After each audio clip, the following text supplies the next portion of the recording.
Thanks, Andrew, and welcome everybody. Thanks for coming out. So Andrew gave me this challenge of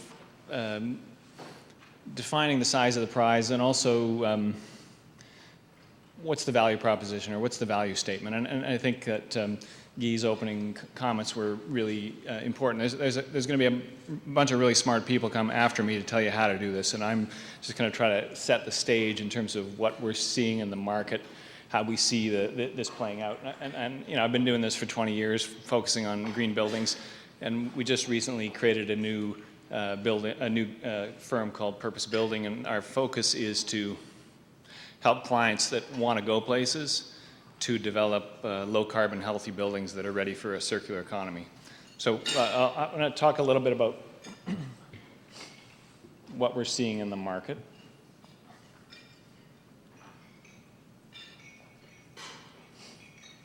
Once I figure this out. There we go. So start with the lay of the land in terms of the broader society, the news, the science, and of course politics. You know, I think that this is not news to you, I'm sure. I mean, but it is fascinating the extent to which the reality of climate change is no longer debatable. You know, well, except in the United States. You know, but apart from that, there's very few people who continue to deny that it's real or that it's human caused. And I think also the extent to which it's having a significant negative impact on, you know, our safety and our economy. And fundamentally, it's been repeated over the last several months that essentially we have a decade to fix this. And if you think about the change that we have to go through, it's quite daunting, but it is, you know, again, I've been surprised at the extent to which this timeline, and in fact, I heard somebody say the other day, humanity has its first deadline. You know, it's 2030. I thought this was an interesting piece. We talk a lot about what we're trying to achieve, you know, 1.5 degrees, 2 degrees C. I've always been concerned about that as a target, given that really nobody knows what it means. Like, are we on track or are we not on track? And this recent article in The Guardian, which was based on a science paper, a scientific research paper, that looked at the policies and the emissions of different countries around the world and sort of assessed if everybody followed that path, where would the world be? And we in Canada were among the worst in the world. In fact, you know, us with it's the China, Russia, Canada. If we all lived like China, Canada, and Russia, the world's going to 5 degrees C by 2100. And you know, there's more of these interactive tools available online, and the map on the left is color-coded in terms of the implications of the policies of each country, with the dark red being the worst and the green being the best. And then you can plot out your particular economy's need for change. So that's the historic emissions and where we need to go by 2100. And of course, more locally, you know, who hasn't seen this? And you know, I have to believe that the folks at Maclean's were a little tongue-in-cheek when they put this out.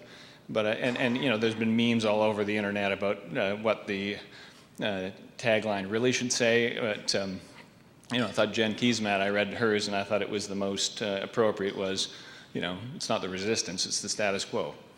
So and I, you know, I think this is about. We have to start to acknowledge that this is about power and about money.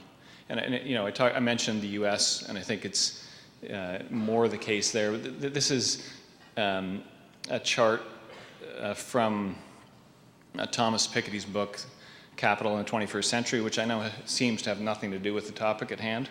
But I do think that thinking about how what we're doing fits into the broader economy, into the broader culture is important. And that's one of the things I want to talk through today. Is we're going to talk a lot about the technology, about why this makes sense. But unless we understand how it fits into the broader conversation, we're not going to have as much success. And I think that I thought that Piketty's book was really fascinating in that it talked through one of the inherent flaws in our current economic system, and that is that capital has more power than labor.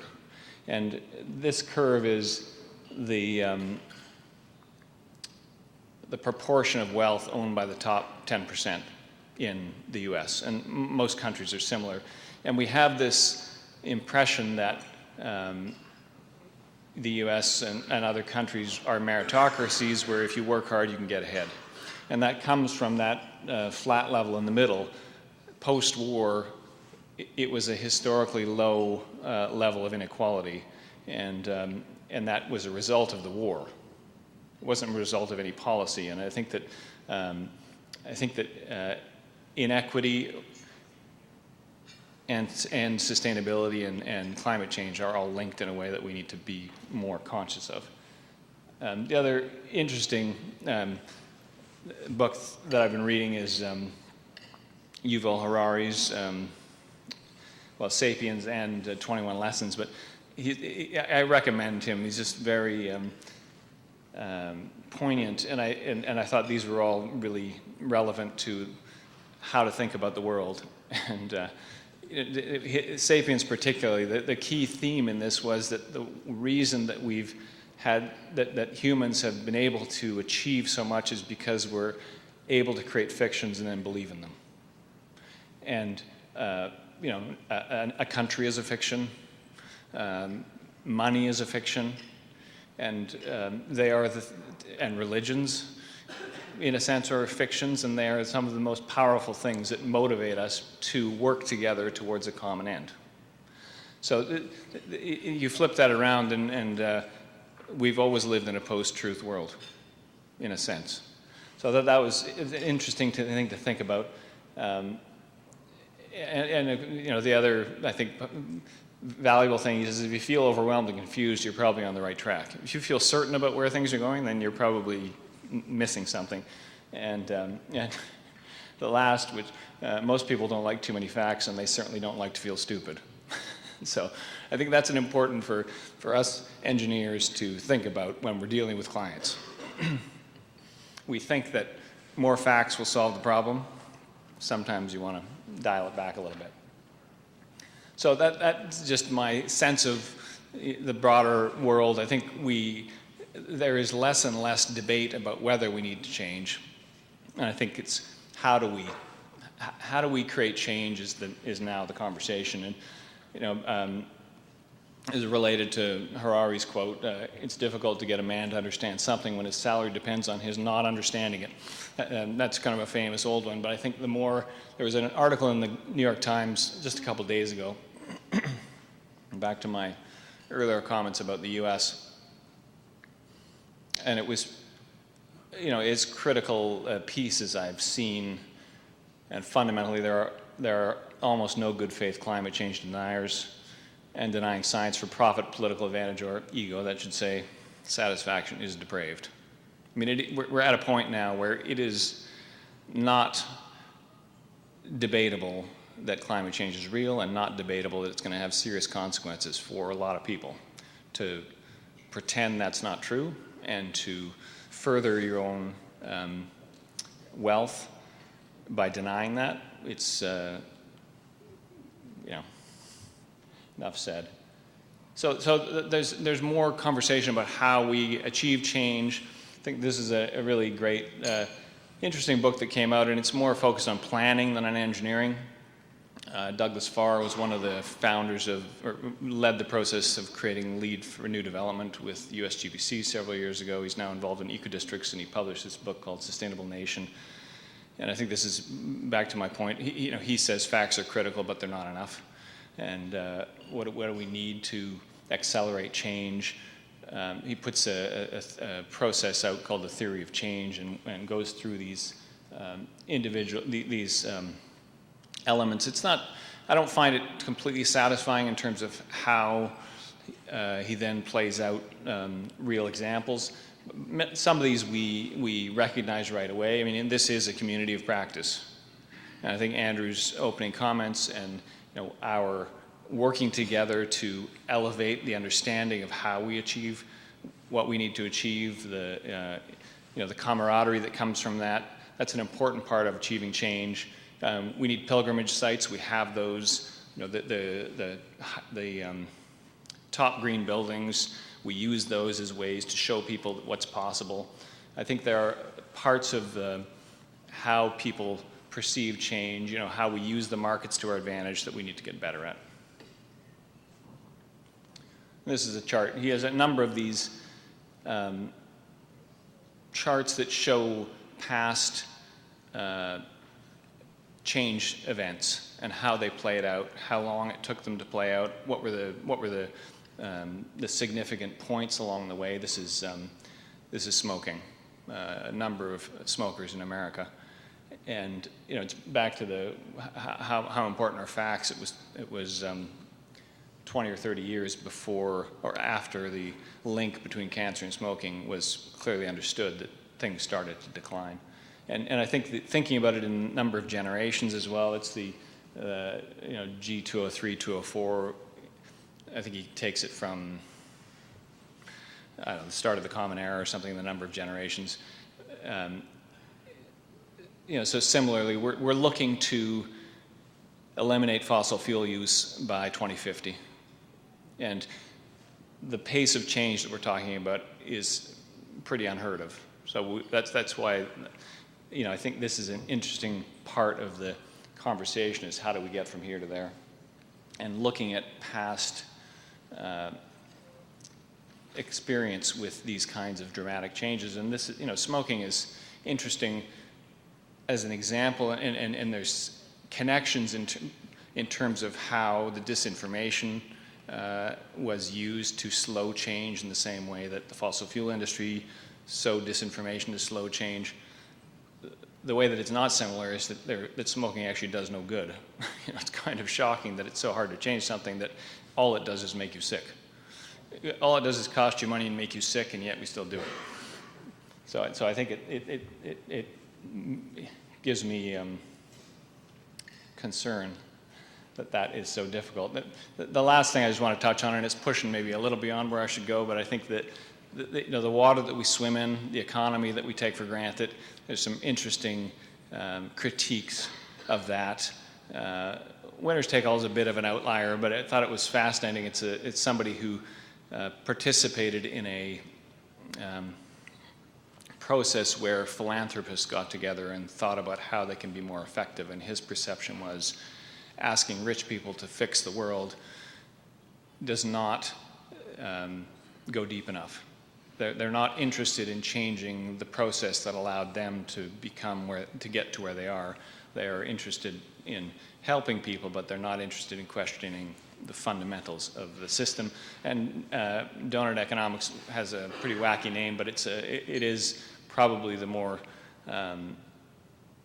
interesting overview of how economic theory has, again, colored the way that we think about the world and how we think about success. And just took one example from, and it's full of interesting stories. And in fact, the most successful macroeconomics textbook from earlier in the century, where this image of the cycle of the economy was first published, was a prof who was forced to teach engineering students a primer in economics, and he found it so frustrating he finally wrote a book and created these images to make it simple for engineers to understand.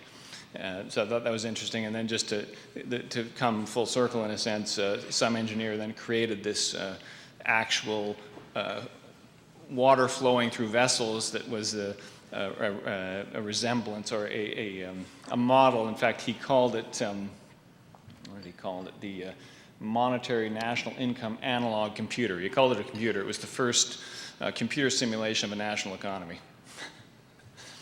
So, but the point of the book is that we have these simplified graphs, and this being problematic because it does not include, it considers the economy as a closed system. But and one of the funny things thinking of after is there's a pump on the back of that display, and it's plugged into the wall, but that's not part of the display. But in fact, in the economy, there's energy inputs, there's material inputs, there's externalities, none of which we talk about in economics, and all of which are coming back to haunt us now. And so that the theme is this oversimplification of economics has created a lot of the problems that we now have. That's my academic part of the presentation. Now we'll get into the stuff that you care about now, the state of the market. And I'm just going to talk about some anecdotal stories about the things that we're seeing in the market. One of our biggest client groups for our firm anyway is institutional investors, and one of the reasons we worked with them is because they are the first people to take this long view. And many years ago I spoke to a pension fund manager, and he said, and we were talking about sustainability, and I said, how do you think about it in terms of where you invest? And he said, well, my clients are the pensioners, and I sometimes think about it. Do I go to them and say, I made an investment, it's going to give you 60 basis points additional return, but it's going to knock 6 months off your lifespan. What do you think? So, I don't think they actually do that, but I think that they are increasingly considering the long-term implications of their investments. I was meeting with a director of sustainability at one of the large pension funds, and she sits on they now have a responsible investment committee, and she sits on that committee, and she was telling me that they are now, they're typically looking at 30 years, partly because the money that they receive is going to be paid out to that pensioner in 30 years, so they need to have enough to cover that.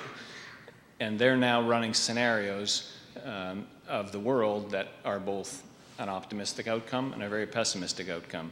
And how does that affect these investment decisions? I said, do they think about their role in either creating the optimistic or the pessimistic outcome?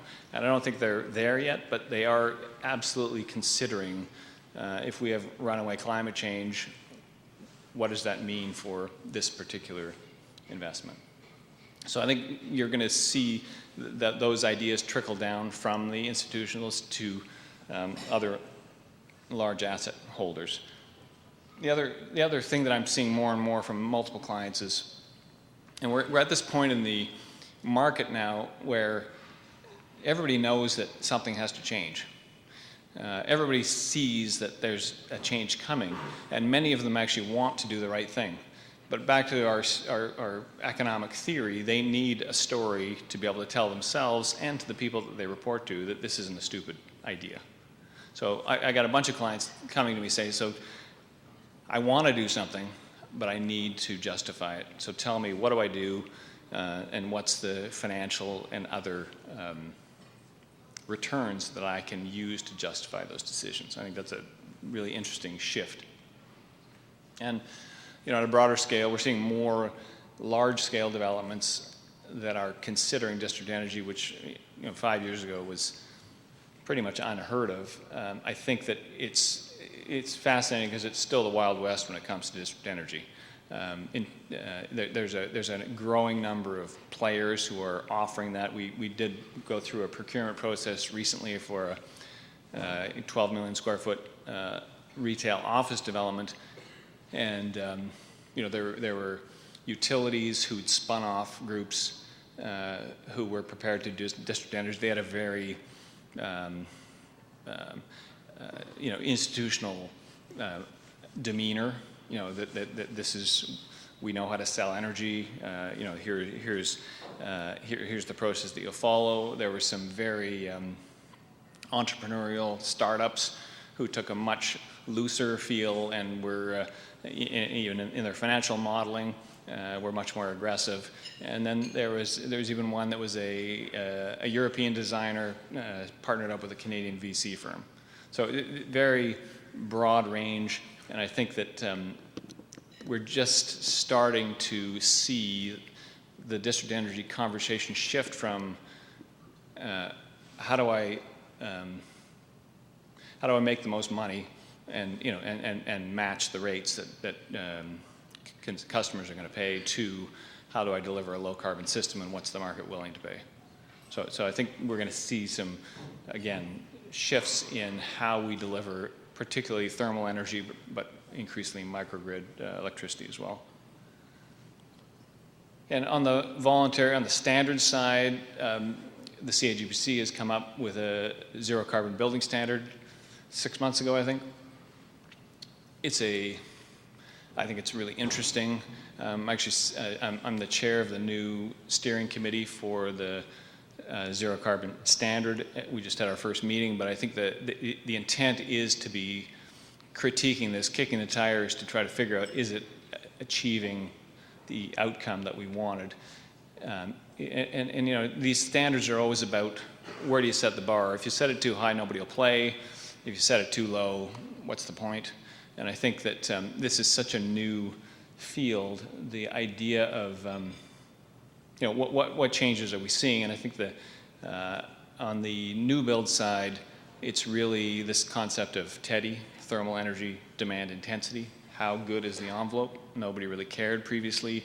I mean, apart from, well, I would say just, you know, I think the last 10 years we've spent on making the mechanical systems great, and the next 10 years we're going to spend on making the envelopes great. I think we've made that shift. Not that we're going to forget mechanical, but I think we've really, we've used that to create high performance buildings. Up to today, it was about, you know, kick-ass mechanical, and you know, the envelope we can manage. We can deal with it by putting in better mechanical.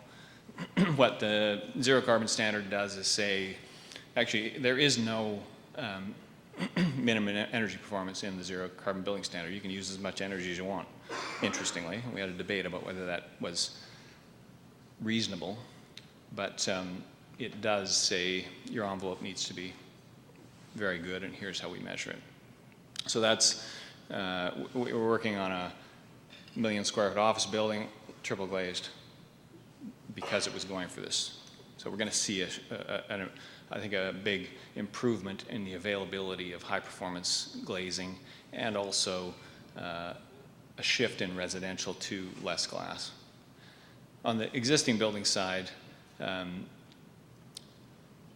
think the main thing that's happening is it requires a transition plan away from fossil fuels. So you need to figure out, you're going to have a gas boiler in most of these buildings. How do you move from gas to heat pump is pretty much the only option. What's the plan? What does it cost? So it doesn't actually, again, it doesn't require that you do anything, but it requires that you plan for the future. And I think that, again, clients are starting to see, okay, I see how this plays out. And I was in Vancouver a month ago meeting with the city, and they are in the process of developing a regulation, and I think it's years out, but it takes time to set these things in play, that if you, in an existing building, if you need to replace the boiler plant, you can't put gas back. You need to put electric. So when that comes to pass, I don't know, but I think you can expect that in all markets in 10 years, that you will not be heating with gas. And so considering future-proofing buildings, I think will be an important part. And the cities are, particularly Toronto and Vancouver, really setting it's interesting to the extent to which cities are now determining where energy performance is going, where the code will likely go. In fact, I know that the code committees are now looking at the BC STEP code as a model. This is the Toronto Green Standard performance requirements, telegraphed out until 2030, with every 4 years requirements rationing up. And again, there are requirements for energy use intensity, TEDI, thermal energy demand intensity, and GHG's intensity. And you know, again, the interesting thing is that by 2022, I don't see a way to meet code without going to heat pumps. So we're sending a signal to the market that gas heating is on its way out, which is pretty mind-blowing, really. Now, the problem that we have is that the cost spread between electricity and gas is ridiculous. We don't think about it in terms of cost per kilowatt hour because we don't measure gas that way, but if you do the math, GHGs versus gas on the left, electricity on the right.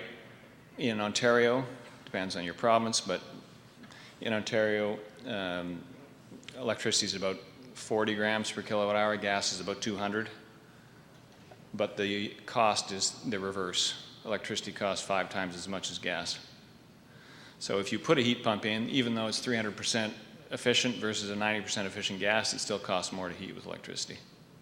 So we got clients that want to do the right thing, but again, because we don't have a carbon tax, they are not it's harder to do that, hard to make that case. And I think that, there was a really interesting article in the Globe just in the last week, and the headline was, "Can you still call yourself a conservative if you're against the carbon tax?" And it's really unfortunate that we've achieved this, we've reached this point of polarization where good ideas are not what we debate, it's whether we're right or left. And I think the carbon tax, as the article went on to point out, it puts the money in the consumer's hands, it allows the market to decide what the most efficient solution is, and that's why it's a conservative strategy. And we should be pointing out how the logic of saying that's not the most efficient way to solve this problem is flawed. So the point of this presentation was the size of the prize, and I'm going to start just with some numbers. We, the four partners, the three partners that I'm partnered up with all came from WSP, and we did some work with the CAGPC in actually defining the size of the prize in terms of retrofitting existing buildings across Canada. And there's a great report that's available on the CAGPC website that digs into the details of what the process we followed was, looking at the carbon intensities of different provinces, where that's going to go over the next 30 years, thinking about what level of retrofit made sense, from retro-commissioning to deep retrofit to renewables, and depending on which province, and fuel switching, and it depends on which province. And we talked about Ontario. The reverse is true in Alberta, where where gas is still 200 grams per kilowatt hour, but electricity is 900 because of the coal plants there. So it depends on where you are, but even Alberta is trending towards a lower carbon grid, and by 2030, electricity will be cleaner than gas there too. So we are, as a country, moving in that direction. So we did some math in terms of what the potential was, and looking at all buildings, I think it was over 20,000 square feet. And if you think that, we assumed, and based on data, that 50% of the buildings that we have now will be in use in 2050, and took a pretty conservative estimate that we could improve all of them by 20 to 40% in terms of energy savings potential. And if we went through that process, we'd reduce the carbon emissions from the building sector by 50%. We'd save $6 billion in energy. We'd create 250,000 jobs and give a big boost to GDP. So there's some numbers there, some facts that can help sell the case. I think the other thing that Andrew asked me to say is what's the value proposition, what's the sales pitch? And I think this is from the One Planet Living website, and I think that it sums up the value proposition of where we are trying to go with our work. And we're trying to create a world where people have happy, healthy lives within their fair share of what the Earth is able to provide. That is the future. We're either going to get there or we're going to burn up. And I think that I was talking to one of Andrew's colleagues last night about how he was asking me, like, how do you sell this? And the reality is that you can do that and it costs you nothing. So our way of looking at that was, we were doing life cycle costs. We were taking buildings to an 80% carbon reduction, doing net present value, and it was zero or slightly positive. So you can take an existing building to 80% carbon reduction and it costs you nothing. Dan's story was, we've done some math, and if you take your building to an 80% cost reduction, you take out a mortgage at 3.5%, you're cash positive in month 1.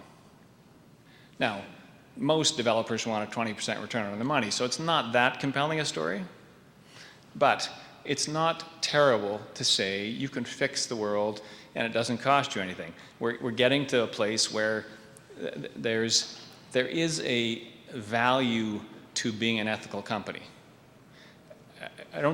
We can't put numbers to it yet, but it is clear to me that there's the people whose focus is to make money and that's it, and there's those who want to make money and also do good. And I think there's a growing shift in terms of which of those companies is more valuable. And that's, my clients are coming to me saying, I know I need to do something, I want to do something, tell me how to justify it. They're seeing that. So it's not a great pitch, but it's not a bad pitch. And I think this is from my partner, Peter Halsall, who said, what is the value proposition? We want to do to inequity what we've done to slavery. Doesn't mince words, but I thought that was an interesting, I think we do need to bring inequity into this conversation. They are linked. So what do we need to succeed ultimately? I think we all need to understand the big picture. We do need to focus on what we each know. We do need to deliver facts, and we need to deliver projects that work, and we need to accept that that's not enough, but it's a big part of the process of achieving the change we need over the next 12 years. Thanks.